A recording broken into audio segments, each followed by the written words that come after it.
السلام علیکم. پروگرام دو رائے کے ساتھ میں ہوں اسد ریم خان اور میرا ساتھ دیں گے افتخار شرازی صاحب. جیسے آپ نے سنا، پاکستان میں 2 کرونا وائرس کے کیسز واضح ہوئے ہیں، ایک کراچی میں اور ایک اسلام آباد میں. وزیر اعظم کے خصوصی معاون صحت ڈاکٹر ظفر مرزا نے کہا ہے کہ یہ کوئی گھبرانے کا موقع نہیں ہے، اور جیسے آپ نے سنا، صبر کی ضرورت ہے، احتیاط کی ضرورت ہے، ذمہ داری کی ضرورت ہے. اب سورس کی بھی شناخت ہو گئی ہے کہ ایران کے جو زائرین پاکستان میں آ رہے تھے وہاں کرونا وائرس کا کیس آئیڈینٹیفائی ہوا ہے. یاد رہے کہ ایران میں اس طرح کا ایپیڈیمک بہت زیادہ نمایاں ہوا ہے اور وہاں کے وزیر صحت کو بھی کرونا وائرس ہو چکا ہے، اور اب غیر حتمی رپورٹس آ رہی ہیں سامنے جس میں نائب صدر کی بھی بات ہو رہی ہے کہ ایران کے وائس پریزیڈنٹ کو بھی کرونا وائرس شاید ہو. افتخار شرازی صاحب، آج جو ہم کریں گے اس ڈیزیز کے بارے میں، اس ایپیڈیمک کے بارے میں، جو سب سے پہلی چیز ہے جناب وہ شاید ہے میڈیا کی ذمہ داری. بہت سینئر صحافی ہیں ہمارے اس میڈیا سرکٹ میں. آپ کا اپنا طویل صحافتی تجربہ ہے شرازی صاحب، لیکن آئی ایم شیور آپ اتفاق کریں گے کہ وہ لوگ جو ان کرونا وائرس افیکٹڈ پیشنٹس ہیں جو آئیڈینٹیفائی ہو چکے ہیں، ان کے ذاتی ڈیٹیلز نمایاں کر رہے ہیں، سوشل میڈیا پہ شیئر کر رہے ہیں، یہ انتہائی غیر ذمہ دار بات ہے. ابھی ان لوگوں کو سٹگمیٹائز کرنا یا ہر جگہ پینک پھیلانے کی جگہ بہتر یہ ہے کہ آپ بتائیں کہ یہ جو بیماری ہے اس کے یہ وجوہات ہیں، ان سے آپ اس طرح قابو پا سکتے ہیں، اور وہ کون سے تجاویز ہیں جو حکومت سٹیزنز کو دے رہی ہے اور جو کہ شہری کو حکومت کو تجویز دینی چاہیے. شاید اس طرح کی کانورسیشن ہونی چاہیے جناب. بالکل آپ یہ ٹھیک کہہ رہے ہیں، اور میرے خیال میں نہ صرف شعبہ صحافت سے وابستہ لوگوں کی یا صحافیوں کی ذمہ داری ہے کہ وہ اس بات پہ فوکس کریں کہ یہ مرض اگر ہے تو کتنا خطرناک ہے اور اس سے احتیاطی تدابیر کیسے اختیار کر کے بچا جا سکتا ہے، اور پینک کی جو ہے وہ حد کتنی ہونی چاہیے، کس حد تک آپ اس سے پینک ہو سکتے ہیں. بٹ اس وقت جو صورتحال ہے وہ بڑی آؤٹ آف پروپورشن ہے. اگر دیکھا جائے سد 1 ارب 40 کروڑ کا ملک ہے چین، جہاں پہ اب تک جو ہمارے پاس نمبرز ہیں کوئی 2800 لوگوں کی اموات ہوئی ہیں. تو میں کیا سمجھتا ہوں کہ اگر کمپیریزن میں جائیں تو کوئی پرسنٹیج بنتی نہیں ہے. تو اگرچہ کرونا وائرس آیا ہے ابھی تک لا علاج ہے، لیکن جس طرح اس کو ایک طرح سے پورٹرے کیا جا رہا ہے شاید کو بہت بڑی مصیبت آ گئی ہے.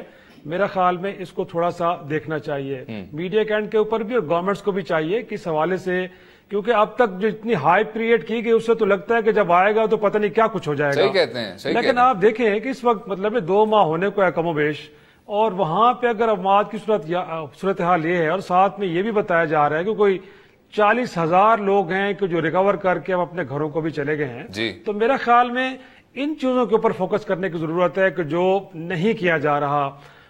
تو میرا خیال میں ایک تو اس پہ کریں. دوسرا یہ ہے کہ گورنمنٹ آف پاکستان، میرا خیال میں ہمارا یہ خیال تھا کہ کیونکہ اس کا اوریجن جو ہے وہ چائنا ہے، اور ہم نے سارا اپنا فوکس اپنے اس طرف اپنے مرکوز کر کے رکھا، اور ہم نے نہیں دیکھا کہ کراچی جو ایک بہت بڑا شہر ہے اور وہاں پہ بڑی کمرشل ایکٹیویٹی ہوتی ہے، بیرون ملک سے لوگ آتے ہیں. پھر زائرین کی جیسے بات کی گئی کہ ہمارے ہاں اگر آئے بھی ہے تو ہم کلیم کر رہے ہیں کہ شاید ایران سے یہ پاکستان کے اندر ٹرانسپورٹ ہوا ہے. تو میں سمجھتا ہوں کہ آج بھی آپ کوئی ایران میں 1.5-2 ہفتہ پہلے اناؤنس ہو گیا تھا کہ وہاں پہ کوئی پیشنٹ، اور پھر بتایا بھی کہا تھا کہ اس کا جو ایپی سینٹر ہے وہ قم ہے. اور قم کے بارے میں آپ بھی جانتے ہیں، میں بھی جانتا ہوں کہ وہاں پہ زائرین جاتے ہیں، قم ہو یا مشہد ہو. تو میں سمجھتا ہوں کہ آپ کو ڈے فرسٹ کو یہ فیصلہ کر لینا چاہیے تھا کہ وہاں سے جو لوگ واپس آ رہے ہیں ایک تو ان کی پراپر چیکنگ ایئرپورٹس پہ ہونی چاہیے تھی. ساتھ میں ایک جو پچھلے 2 ہفتوں میں لوگ آ چکے تھے ان کو آپ اسی وقت ڈھونڈتے، آپ نے ایسا نہیں کیا. ایون کہ جو پروازوں پہ پابندی ہے ایئر لنکس کے اوپر، وہ بھی آپ نے 2 دن پہلے لگائی. پھر ساتھ میں آپ نے دیکھا کہ چین کے ساتھ بھی پہلے مرحلے پہ پی آئی اے نے اپنی پروازیں بند کر دیں، اس کے بعد پھر اچانک کھول دیا آپ نے. پھر آپ کو خیال آیا کہ نہیں یہ تو بڑا غلط فیصلہ ہو گیا، پھر آپ نے 15 مارچ تک پھر ان کے پابندی لگا دی. تو میرا خیال میں گورنمنٹ کے اینڈ کے اوپر بڑے ویل تھاٹ ڈیسیجن ہونے چاہیے، اور آپ کو اس بات کا اندازہ ہونا چاہیے کہ اگر یہ بڑا ایک سنگین معاملہ ہے تو اس کے اوپر فیصلے بھی بڑی سوچ سمجھ کے کرنے چاہیے. یہ کہ آپ لوگوں کو تو کہہ رہے ہیں کہ آپ پریشان نہ ہوں، احتیاط کریں، زیادہ پینک نہ لیں، بٹ آپ کے فیصلے جو ہیں بنیادی طور پہ وہ پینک کا باعث بن رہے ہیں میرے خیال میں. یہاں پر ہم وقفہ لیں گے.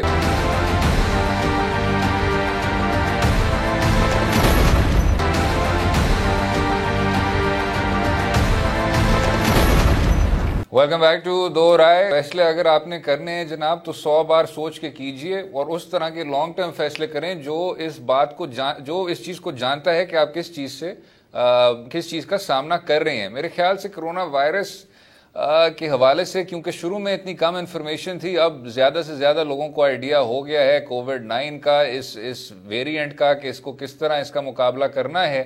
تو اب شاید تھوڑی سی زیادہ ہمیں سنجیدگی نظر آ رہی ہے حکومت کی جانب سے اس میں. لیکن کوئی شک نہیں ہے شرازی صاحب کہ یہاں کچھ فیصلوں میں آپ کو انکنسسٹنسی نظر آئی ہے.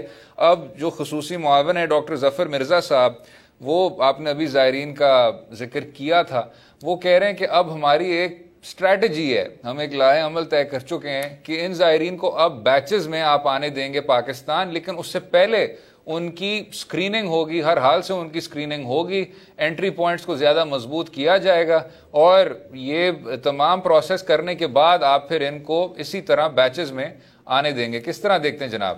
میرا خیال میں یہ تو کرنا پڑے گا آپ کو کہ اس سے پہلے ہماری تو کیپیسٹی کے بھی ایشوز ہیں بڑے. ہم تو ڈینگی آپ کے سامنے جو لاسٹ سیزن گزرا ہے گرمیوں کا، جس کے اندر کیا صورتحال ہوئی ہے، کتنے 100 لوگ ڈینگی کی وجہ سے مر گئے ہیں.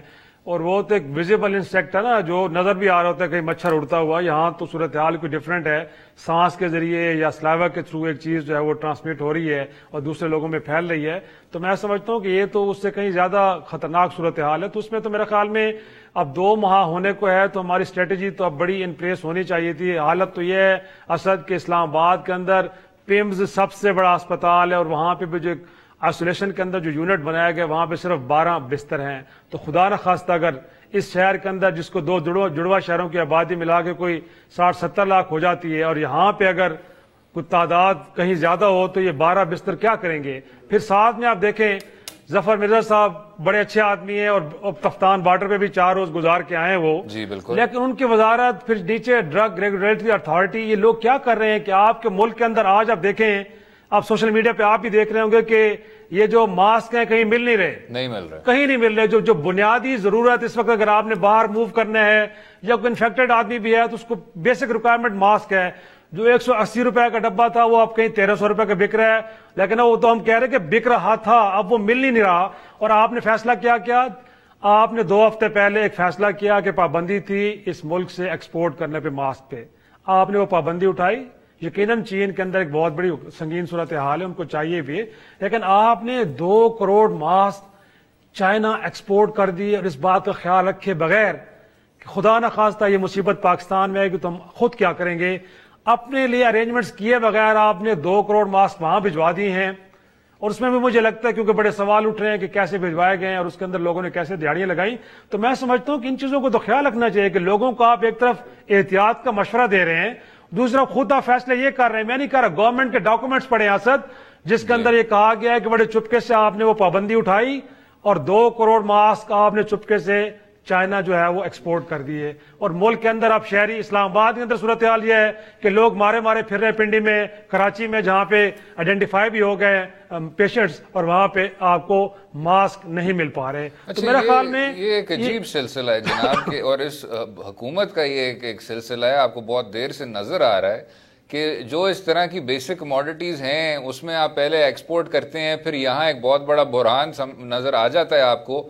ادھر بھی اب چاہے یہ صحت کے شعبے سے جڑی ہوئی ہے بات، لیکن ادھر بھی اگر آپ ماسک اس طرح ایکسپورٹ کر رہے ہیں بغیر سوچ سمجھ کے کہ اس کے بعد ہمیں وہ کتنی زیادہ اس کی ضرورت ہوگی، بہت ہی ایک عجیب طرح کی ایک پکچر اٹھتی ہے اس حکومت کی جانب سے. لیکن جناب ایک اور چیز ہے، آپ نے ابھی اسلام آباد میں جو یہ 12 بیڈ فیسلٹی ہے اس کو آئیڈینٹیفائی کیا تھا. بلوچستان میں جہاں وزیر اعلیٰ بلوچستان صاحب نے بھی بہت کمینڈیبل سٹیپس لیے ہیں، ابھی خصوصی معاون صحت نے ان سے ملاقات بھی کی کہ بلوچستان پر بھی توجہ دینی چاہیے. یہاں بہت دیر سے کیپیسٹی کے ایشوز ہیں اور گورننس کے کیپیسٹی کے ایشوز ہیں، وہاں وسائل بھی کم ہیں، انفراسٹرکچر بھی کم ہے، فیسلٹیز بھی کم ہیں. اور چاہے زائرین کا ایشو ہو، چاہے بلوچستان کے اپنے انہیرنٹ کیپیسٹی کا ایشو ہو، ادھر جناب بہت زیادہ ترجیح دینا، جو کہ آپ جانتے ہیں اس حکومت کی اور اس سے پچھلی بھی حکومتیں بلوچستان کو اس طرح کی ترجیح نہیں دیتی. فوکس کریں ادھر کہ وہاں جو بھی آپ کرونا وائرس کے خلاف اقدامات اٹھا سکتے ہیں اٹھا لیں. کیونکہ ابھی آپ کے پاس اس طرح کی مین پاور نہیں ہے, اس طرح کی کیپیسٹی نہیں ہے اس کو اس طرح ڈیل کرنے کے لیے. صحیح کہہ رہے ہیں, بالکل بالکل, اس میں کوئی شک نہیں. بلکہ ہم نے تو ماضی میں جہاں وہاں پہ دہشت گردی کے واقعات ہوئے تو میرا خیال میں اس وقت بڑی ڈیبیٹ چلی تھی کہ شاید کوئٹہ سے لے کے پورے بلوچستان کے اندر ہاسپٹلس کے اندر وینٹیلیٹرز نہیں ہے اسد, وہاں پہ وینٹیلیٹرز کی بڑی کمی, اور یہاں پہ اگر کوئی ایکیوٹ پیشنٹس ہوتے ہیں تو ان کے لیے تو ریکوائرڈ ہے وینٹیلیٹر. جناب جان بچانے والی جو دوائیاں تھیں سینڈمن ہسپتال کے ایشو پہ تو عدالت عظمیٰ سو موٹو لے چکی ہے. صحیح, تو بالکل میرا خیال میں وہاں پہ تو آپ کو اور زیادہ فوکسڈ ہونے کی ضرورت ہے, کیونکہ وہاں تو بہت زیادہ لمبی چوڑی بارڈر ہے, اور آپ کو پتہ بھی ہے کہ جب ایران کے اندر صورتحال ایسی بن گئی ہے اور اگر آپ نے وہاں پہ ٹریڈ کو محدود انداز میں جاری بھی رکھنا ہے تو پھر آپ کو بڑے ایک وہ ایکسٹرا میئرز لینے پڑیں گے, تب جا کے آپ چیزوں کو میک شور کر سکتے ہیں. اور یہ تو ہو نہیں سکتا کہ آپ کو غیر معینہ مدت تک ٹریڈ کو بند رکھیں, وہاں پہ کاروباروں کو بند رکھیں. تو میرا خیال میں جو سائڈ لائنز کے اوپر آپ کو ریکوائرڈ ارینجمنٹس کرنی ہے وہ کرنی پڑیں گی, اور صرف یہ اس سے بات نہیں چلے گی کہ آپ میڈیا پہ آ جائیں اور ایک بھاشن دے دیں جس میں آپ کہیں کہ گھبرانا نہیں ہے, بس احتیاط کرنی ہے, گورنمنٹ اپنے اینڈ کے اوپر اقدامات لے رہی ہے. اگر اقدامات لیے ہوتے تو میرا خیال میں کراچی ایئرپورٹ کے اوپر پراپر اسکریننگ لوگوں کی ہوتی اور اس طرح کی صورتحال پیدا نہ ہوتی. لیکن بڑی بدقسمتی ہے, اب وہاں کے سندھ گورنمنٹ سے بات کریں تو کہتے ہیں جو ایئرپورٹ کا کنٹرول ہے وہ تو وفاق کے پاس ہے. تو میں سمجھتا ہوں کہ اس صورتحال کے اوپر بھی ساری سیاست ہو رہی ہے. رادر یہ کہ آپ کلیکٹیو رسپانسبلٹی لیں اور پھر ایک کلیکٹیو ایفرٹ ہونی چاہیے کہ ہاں بالکل اس ملک کے اندر یہ مصیبت اگر آ بھی گئی ہے تو کیا صوبائی حکومت, کیا وفاقی حکومت, سب نے مل کے کام کرنا ہے. اس کے اوپر بھی پوائنٹ سکورنگ ہو رہی ہے. جب ان سے آپ بات کریں وہ کہتے ہیں جی ہاسپٹل, ہم نے تو صرف یہ ہے کہ یہاں پہ اگر آ گئے ہیں تو ہاسپٹل کی صورتحال تو دیکھنی ہے, ایئرپورٹس کو دیکھنا ہے, تو گورنمنٹ آف وفاقی حکومت نے دیکھنا ہے. تو میرا خیال میں یہ, اور دوسرا یہ ہے کہ جو میں ماسک کی بات بھی کر رہا تھا اسد, تو ایران جیسا ملک جو پابندیاں کا شکار ہے, تو میں سمجھوں میں کہوں گا کہ میرے پروڈیوسر صاحب کے پاس اگر وہ کلپ ہو جو سوشل میڈیا کے اوپر بھی گردش کر رہا ہے کہ وہاں کی عوام, وہاں کی گورنمنٹ کیسے ریئیکٹ کر رہی ہے, اور ہمارے یہاں صورتحال یہ ہے کہ جو 10 روپے کا ماسک ہے وہ 50 روپے بھی نہیں مل رہا, جو 40 روپے وہ کہیں 450 روپے کا مل رہا ہے. تو میں سمجھتا ہوں کہ لوگوں کو بھی چاہیے کہ کچھ چیزوں کے اندر تو خدا کا واسطہ ہے کہ جہاں پہ ہیومن لائف انوالو ہو وہاں تو بزنس نہ کریں.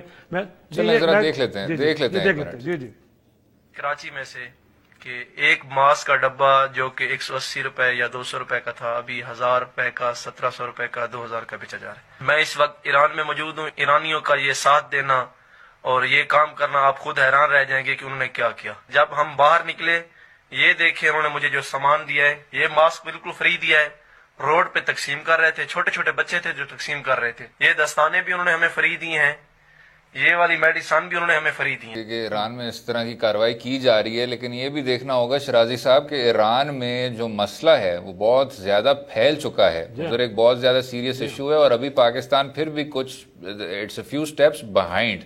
یہ کوئی اس طرح کی بات نہیں ہے کہ آپ اس پر آپ کو تسلی ہو جائے, آپ مطمئن ہو جائیں. ابھی تو بہت زیادہ آپ نے قدم اٹھانے ہیں, لیکن کیونکہ ایران اور پاکستان میں ابھی واضح فرق ہے کہ سچویشن کی سنجیدگی کتنی زیادہ ہے, اس وجہ سے وہاں کارروائی آپ کو زیادہ نظر آ رہی ہے. اس کا یہ مطلب نہیں ہے کہ ادھر 1400 روپے 1500 روپے پہ اس طرح کے ڈبے بکنا شروع ہو جائیں.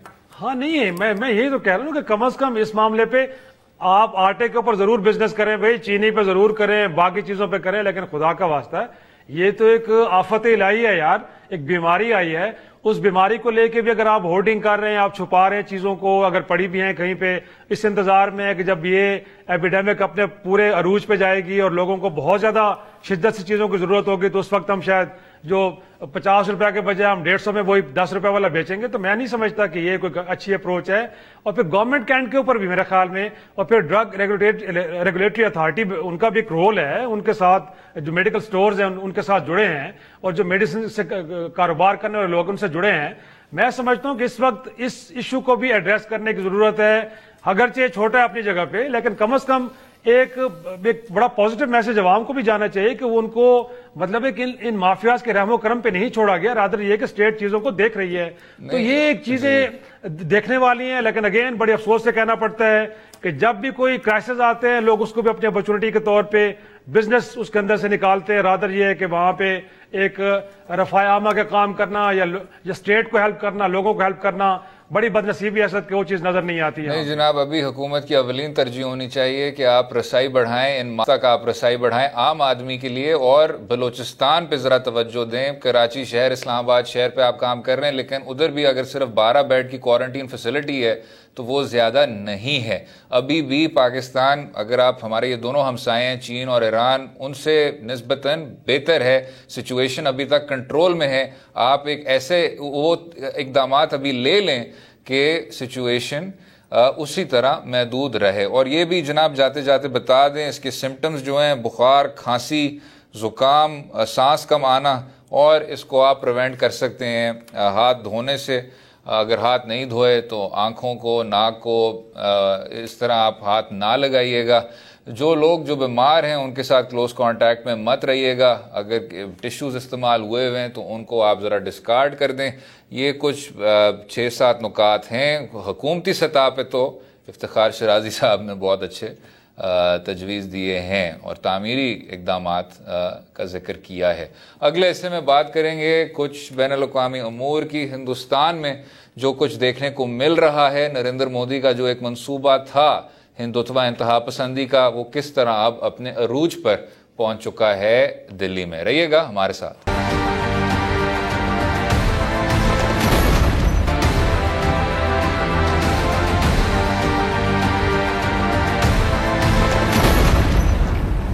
مقبوضہ کشمیر کے اینیکسیشن کے بعد، بابری مسجد کے فیصلے کے بعد، اتر پردیش میں یوگی آدتیہ ناتھ کو وزیر اعلیٰ تقرر کرنے کے بعد، اب ہمیں سٹیزن شپ امینڈمنٹ ایکٹ کے بعد جو احتجاج ہوئے، جس میں ان آرمڈ امن پسند مسلمانوں نے احتجاج کیا، صرف مسلمانوں نے نہیں لیکن وہ ہندوستان کے شہری جو کہ ہر ایک مذہب سے تعلق رکھتے تھے، انہوں نے بھی احتجاج کیا اور ساتھ دیا اس کی مخالفت کرنے میں.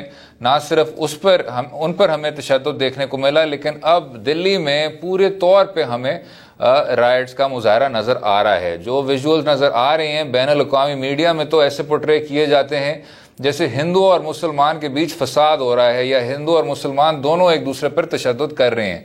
ایسا ہرگز نہیں ہے. جو کہ پہلے 20 لوگ جہاں بحق ہوئے تھے، اب 35 کا نمبر سامنے آ رہا ہے، جن میں اکثریت مسلمانوں کی ہے، اور جو متاثرین ہیں ان کی اکثریت بھی مسلمان ہیں. اس میں دونوں کمیونٹیز کے بیچ آپ برابری کا بالکل بھی انڈیکیٹر نہیں رکھ سکتے. شرازی صاحب، سب سے پہلی بات تو یہ ہے کہ اس کو روکا کس طرح جا سکتا ہے؟ کوئی بین الاقوامی پریشر ہے؟ کوئی اس طرح کی کوئی لوکل قیادت ہے جو شاید کہہ سکتی ہے کہ یہ جو سارا خون خرابہ ہے اس کو ختم کریں؟ میں نہیں سمجھتا. جہاں پہ آپ عالمی برادری کی بات کریں تو عالمی برادری کے تو معاشی مفادات ہیں. 1.25 ارب کی کنزیومر مارکیٹ ہے انڈیا، اور اس مارکیٹ کو کوئی بھی نہیں کھونا چاہے گا. تو ظاہر سی بات ہے، آپ کے سامنے ہے کہ اس وقت جو بھی صورتحال پچھلے 6-7 ماہ سے تو مقبوضہ کشمیر میں، اس سے ساتھ جڑی اب پورے ہندوستان کے اندر جس طرح کی صورتحال چل رہی ہے، تو اس میں جو عالمی برادری کا رویہ ہے وہ تو سب کے سامنے ہے. اور یہاں سے بیٹھ کے ہماری قیادت تو ضرور وہ ٹرمپ صاحب سے کہے یا یورپی یونین سے کہے. میں کہتا ہوں اس سے پہلے تو ہمیں اپنے مسلم ممالک سے کہنا چاہیے، ہمیں جدہ سے کہنا چاہیے، ہمیں دیگر جو کیپٹلز ہمارے مسلمان ممالک سے ہیں ان سے کہنا چاہیے کہ پہلے وہاں سے تو کوئی کنٹمنیشن آئے، اس کے بعد ہم کسی عالمی برادری جو جسٹیڈیا کا نام ہے اس سے ہم کہیں کہ وہ بھی وہاں سے بھی کچھ آوازیں اٹھنی چاہیے. انڈیویجولی تو لوگ ضرور کر رہے ہیں، بٹ اب میرا نہیں خیال کہ ریاست کی سطح کے اوپر چیزیں کنڈیم کی جائیں گی یا ہوں گی، یا انڈیا کو یہ میسج دیا جائے گا کہ اگر یہ سلسلہ چلتا رہا تو شاید اس کے اوپر کچھ آگے چل کے پابندیاں بھی لگ سکتی ہیں، اس کے لیے مسائل بھی پیدا ہو سکتے ہیں. رہ گیا بھارت کے اندر کی صورتحال، تو اسد چیزیں جب سرکار کی ریاست کی سرپرستی میں ہو رہی ہوں تو پھر آپ کیسے یہ امید لگا سکتے ہیں کہ وہاں پہ چیزوں کو ایڈریس کیا جائے؟ تو اس وقت صورتحال یہ ہے، وہی گجرات کا ریپلیکا ہے ایک طرح سے. جیسے مودی صاحب وہاں پہ چیف منسٹر تھے اور ان کی سرپرستی میں، ان کی قیادت میں ایک ریاستی حکومت کی سرپرستی کے اندر مسلمانوں کی نسل کشی کی گئی تھی. اس وقت پورے ہندوستان میں یہی صورتحال ہے، اور اس وقت وفاق میں ان کی حکومت ہے اور بی جے پی کی سرکار سرپرستی کر رہی ہے. کہا تو یہ جا رہا ہے کہ کچھ گنڈے ہیں جو نکلے ہیں اور مار رہے ہیں، مساجد کو جلا رہے ہیں، مسلمانوں کو مار رہے ہیں، بٹ ان کو سرکار کی سرپرستی حاصل ہے. تو جب سرکار کی سرپرستی حاصل ہو تو پھر آپ کس سے کہہ سکتے ہیں کہ وہاں پہ چیزوں کو دوبارہ امن کی طرف لوٹایا جائے؟ تو میں نہیں سمجھتا کہ چیزیں امن کی طرف لوٹیں گی. اور جو لوگ نکلے ہوئے ہیں باہر ان کو پتہ ہے کہ ان کے پیچھے کتنی مضبوط حکومت کھڑی ہے, تبھی اتنی دیدہ دلیری سے وہ کھڑے ہیں. اور ریاست کی جتنی بھی ایجنسیز ہیں, وہ پولیس ہو یا دیگر ادارے ہوں, وہ خاموش تماشائی کا ایک کردار ادا کر رہے ہیں. رہ گیا جو ادروائز وائسز ہیں, اگرچہ شروع میں ہمیں سننے کو ضرور مل رہی تھی, لیکن اب وہ بھی آہستہ آہستہ دبتی جا رہی ہیں. ان کو بھی خدشہ ہے کہ جو ایکسٹریمسٹ ہیں یہ لوگ شاید ان کی طرف بھی آپ بڑھ سکتے ہیں, ان کی زندگیوں بھی خطرے میں ڈال سکتے ہیں. تو بڑی ایک مایوس کن صورتحال ہے, اور ظاہر سی بات ہے اس کے اوپر اگر کوئی کلیکٹیو ریاکشن نہیں ہوگا عالمی برادری کا, تو میں سمجھتا ہوں کہ صورتحال ایسے ہی آگے بڑھتی جائے گی, اور اس کے اندر مجھے تو کوئی بہتری کی صورتحال ہرگز نظر نہیں آ رہی. میں یہی کہنا چاہ رہا تھا جناب کہ عالمی برادری کو ہی کچھ کرنا ہوگا, اس میں کوئی شک نہیں. مایوس کن صورتحال ہے اور یہ سب کچھ ہم پہلے دیکھ چکے ہیں, لیکن اسی وجہ سے جناب, کیونکہ ہم یہ سب پہلے دیکھ چکے ہیں اور کیونکہ وہ لوگ جو اس موضوع کو سٹڈی کر چکے ہیں کہ جب اس طرح کا خون خرابہ ہوتا ہے ہندوستان میں تو اس کے بعد کیا ہوتا ہے, اس میں ٹرینڈز کیا ہوتے ہیں, رجحان کیا ہوتے ہیں, وہ لوگ کہہ رہے ہیں کہ چاہے 1984 ہو, چاہے گجرات ہو 2002 میں, اس کا اب یہ ایک تیسرا قدم نظر آ رہا ہے, ایک تیسرا انڈیکیٹر آپ کو نظر آ رہا ہے. یہ ایک فل سکیل مسلمانوں کے خلاف ایک پوگرم کی طرف یہ صورتحال بڑھتی ہوئی جا رہی ہے اور تیز رفتار پر بڑھتی چلی جا رہی ہے. اگر عالمی برادری اس کی نوٹس نہ لے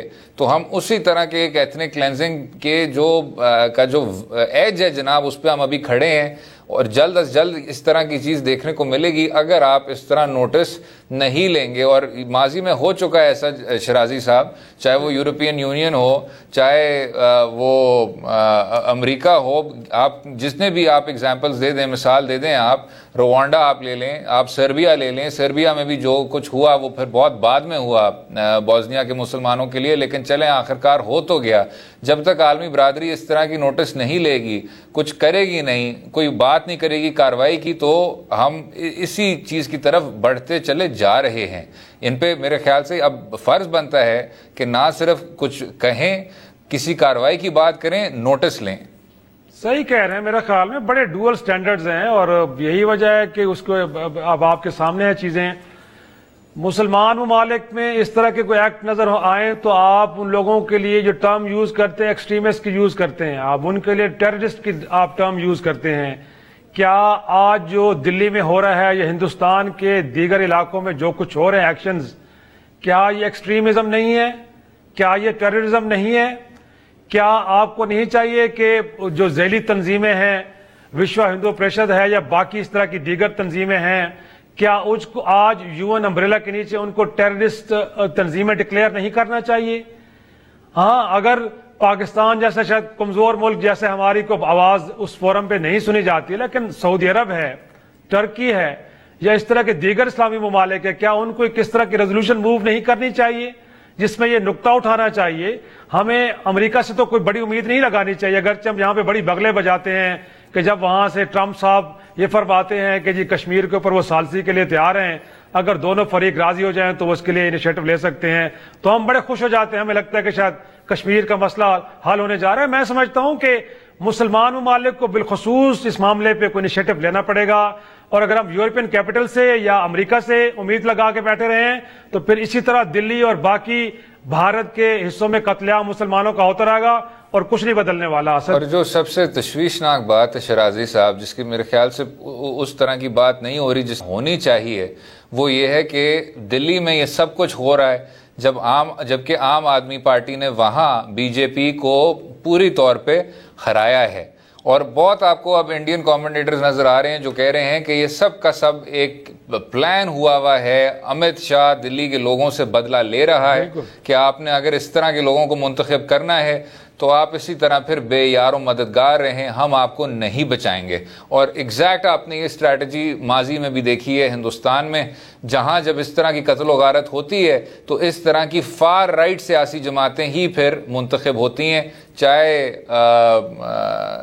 نریندر مودی کی حکومت ہو گجرات میں, اور اس سے پہلے فار رائٹ سے تو تعلق نہیں رکھتے تھے لیکن پوری طور پہ قتل و غارت میں ملوث تھے. راجیو گاندھی کی جو سیاسی جماعت تھی, کانگریس تھی 1984 میں. تو جیسے آپ کہہ رہے ہیں عالمی برادری نوٹس لے سے پہلے کہ بہت زیادہ دیر ہو جائے. اگلے حصے میں بات کریں گے جو ایک سپریم کورٹ کے جسٹس صاحب کے خلاف ریفرنس کا سارا کیس تھا. پاکستان کے بہت اہم بار ایسوسیشنز نے، بار تنظیموں نے کہا ہے کہ اس ریفرنس کو اب واپس لے لیا جائے کیونکہ بدنیتی کی بنیاد پہ بنایا گیا تھا. رہیے گا ہمارے ساتھ.